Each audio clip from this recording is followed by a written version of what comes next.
Hi, my name is Henny. It's not short for Henrietta. Thanks for asking. It's a Yiddish folk name. The original name is Henya.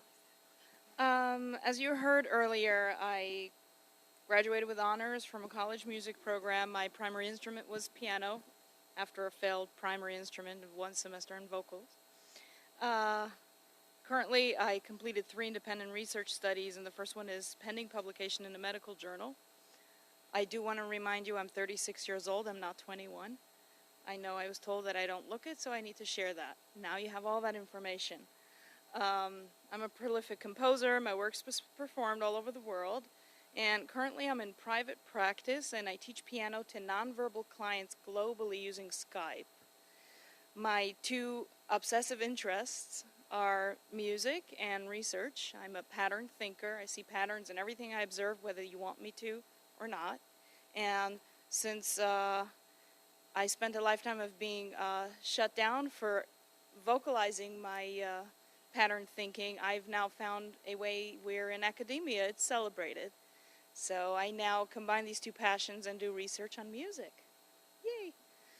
I do want to share some of my background because it's relevant only for what we hear so often from Temple Grandin, where she talks about growing up in the 50s and 60s, the expectations of a previous generation was to just tell your child, you know, you will sit by the dinner table and you will keep your feet down. You will not twirl your hair. You will not twirl your hair with a fork. You will not throw your food. We don't make pictures with yogurt. And these rules created a being for her. She said that she felt that these were very important for instilling moral values that we no longer see in the new generation today, where they are over-therapied and everything is okay, explore yourself, sure you want to wear floral skirts and you're a boy, whatever, everything is acceptable. Hey, I'm a very liberal person, but when it comes to surviving in the real world where people are not that progressive, it's going to hurt you. And in my opinion, my background really helped me understand some of these rules in life, and it didn't come from a pretty place, but I'll give you some of the background. So I was born in Brooklyn into an ultra-Orthodox Hasidic world where 2 of my, well, actually experts now call it a cult. And so when you're stuck in a religious cult, you have certain rules that you don't know are really allowed elsewhere.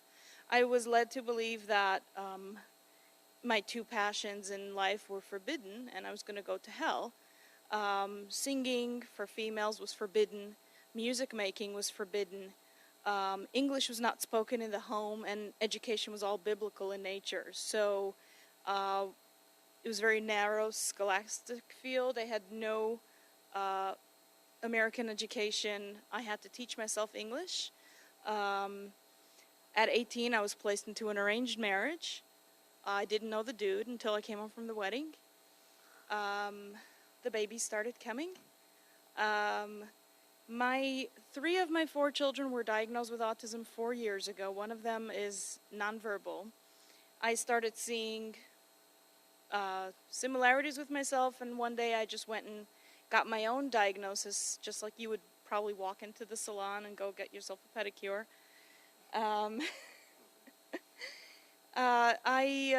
Given the insular community that I come from, access to services is forbidden, and I secretly obtained IEPs for my children and hid them from my husband. They were doing very well, and speech therapy and OT and everything was doing just fine until one day he found out. I found out the week later that he arranged for the community to contact the school board and notify them that the children have been cured and will not be needing services any longer. So it's been a long string of events. At the end of the day, I decided I was going to go to college and figure out what to do for my children. Well, that was the second bad thing that I've done in my life. The first one being constantly obsessed with stealing the cordless phone and hiding in my room and making music from the keypad. The second sin is that I started college and I was able to hide that fact for 1 semester Oh, by the way, I learned to read English by locking myself in the bathroom and reading the directions in the shampoo in both languages, English and Spanish. My second semester of college, the community found out. I came home from school one day, found police at my home. I was excommunicated, very publicly shamed, and was forbidden to have access with my children. Well, that's just a by the way. The point of all of this was that, you know, being completely excommunicated and homeless, I made the decision to start my life from scratch and see if, you know, maybe I won't kill myself today, maybe I'll kill myself tomorrow someplace else. But first let me try something else. And I walked into the Amtrak station one day, I gave them $50 and I said, how far can I go? And they named this town I've never heard of before, and this is my first time back in New York City since.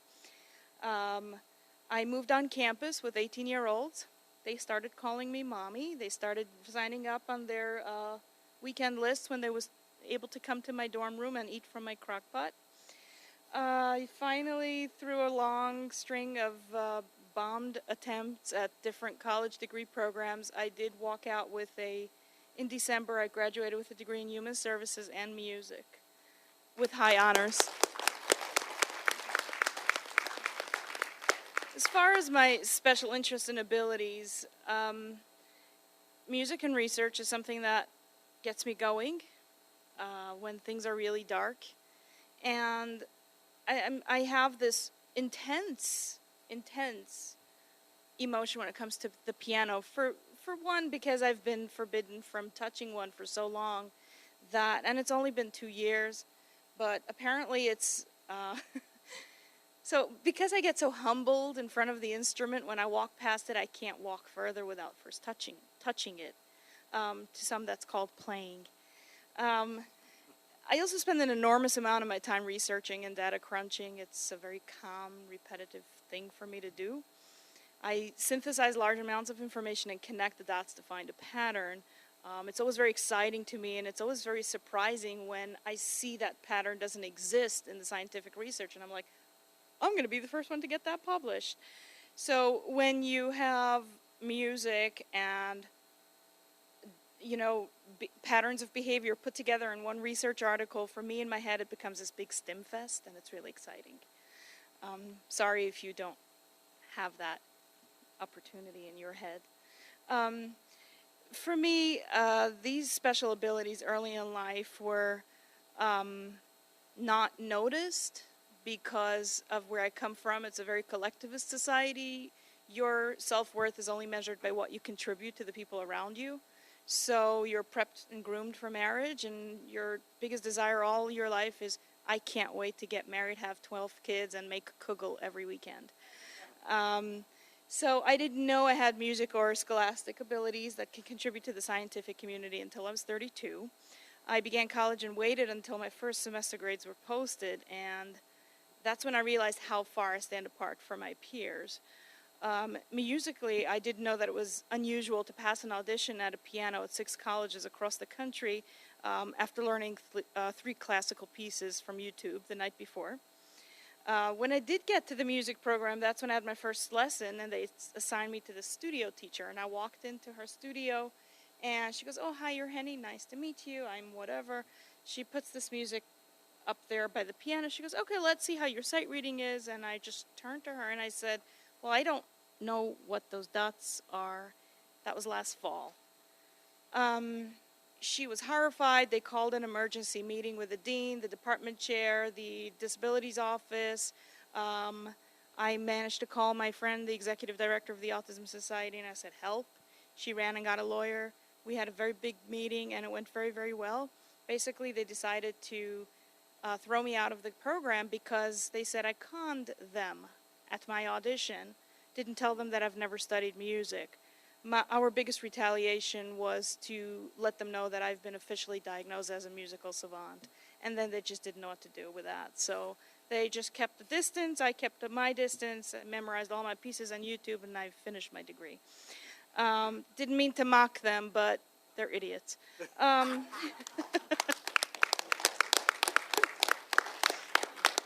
The privilege of getting yourself into college is that sometimes you come from a background where you haven't been taught formally the things that you are really interested in. And if you exclude individuals like that from college or from educating themselves, they're not going to be able to take their strength and turn it into something that is recognizable by the outside world as intelligence.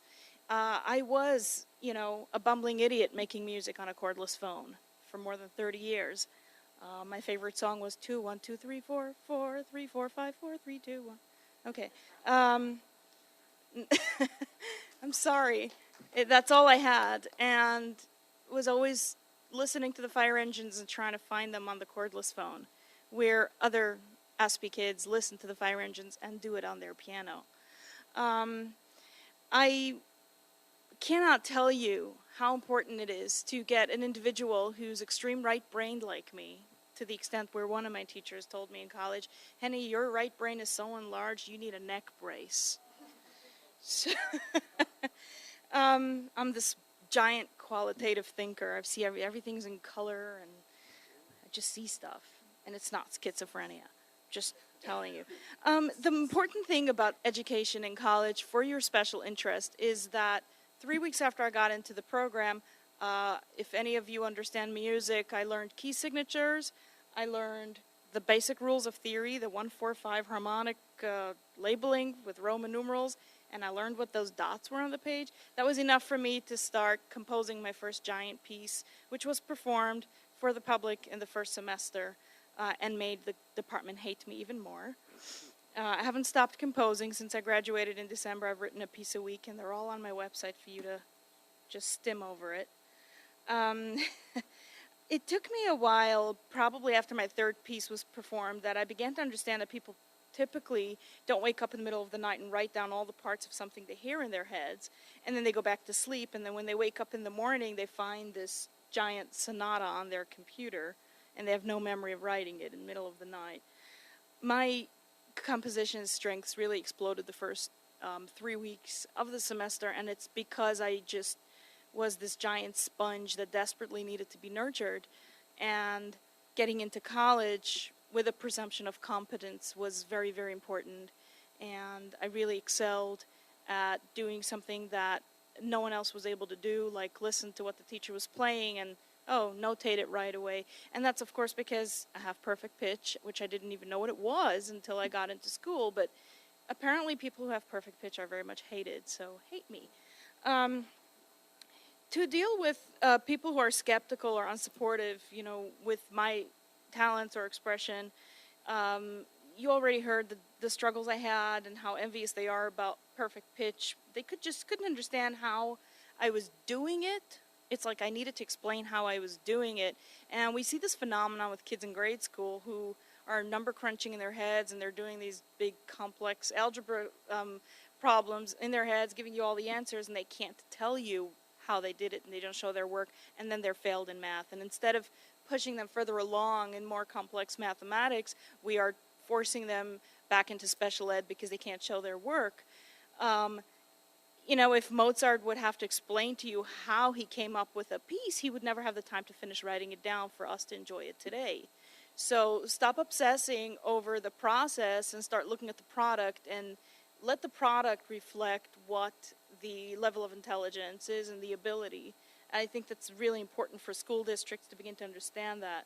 One of the most important things I do with my clients is I pursue working specifically with nonverbal individuals because they're all put in special ed. Now, why would they have to be in special ed? They don't have a different way that they need to be taught the material. Well, actually, the only way they would have to be taught their material is on 10th grade level when they're in 4th grade.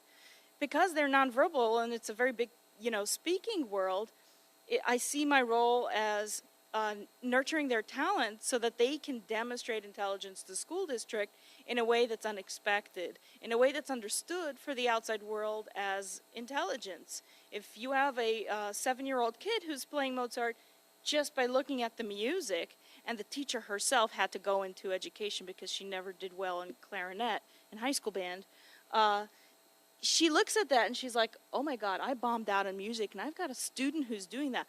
Why is he in special ed again? So I had the privilege this summer of working with 19 families, 12 of them. I consulted with the families by observing their kids in schools and having team meetings. These were all arranged in advance. Of the 19 individuals that I worked with, 12 of them were mainstreamed this year, all of them nonverbal, and they're all doing absolutely phenomenal.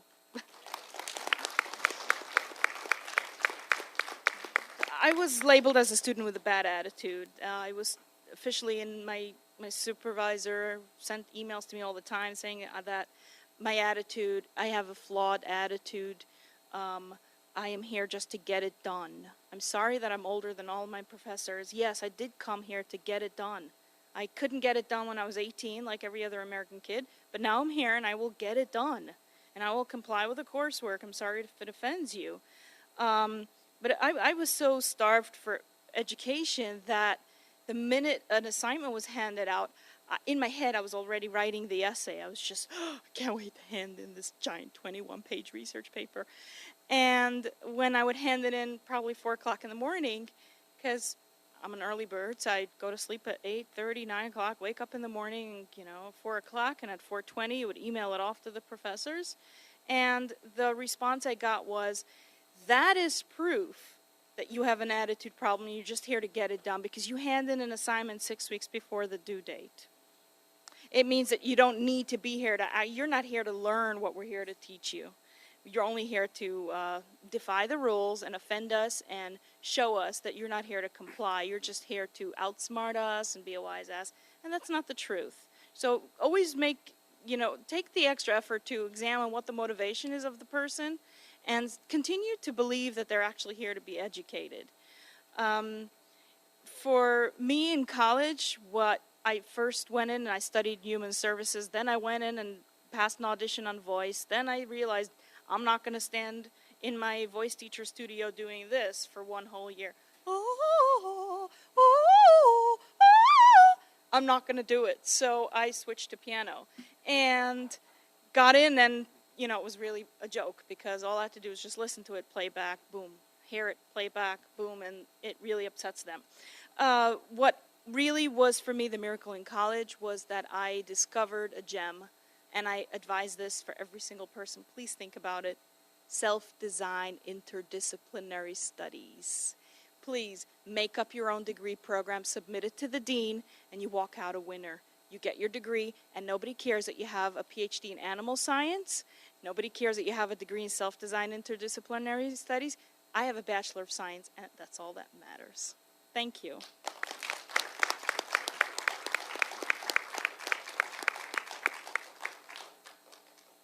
So just a couple of quick questions. One is for Henny. Do you have any contact with your children? And has your husband given you a get? Yes, I have a get. Thank you for asking. A get is a Jewish divorce. If you don't have it, you're chained to the marriage. And only the man can give it, and you cannot force him or beat him into it.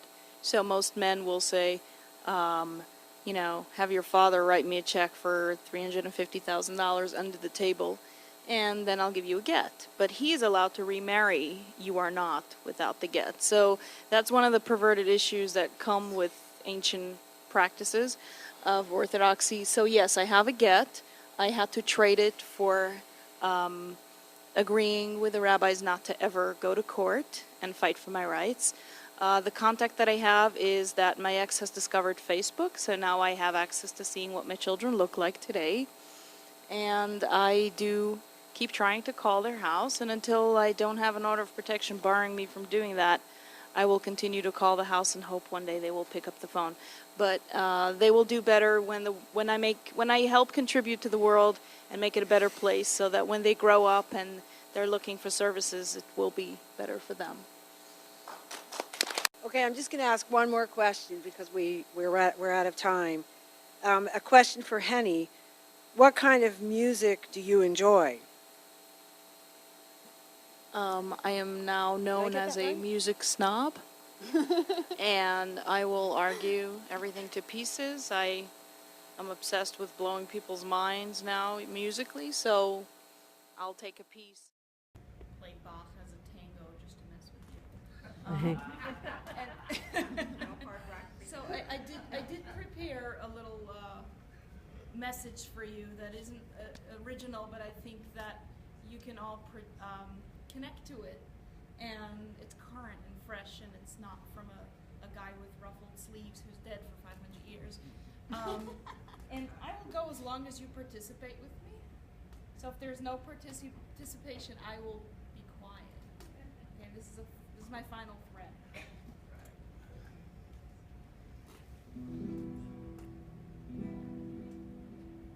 Snow glows white on the mountain tonight. Nobody? Not a footprint to be seen. No isolation, and it looks like I'm the queen. No wind is howling like the swirling storm beside. Couldn't keep it in, heaven knows Don't let them in, don't let them see. Be the good girl you always have to be. Conceal, don't feel, no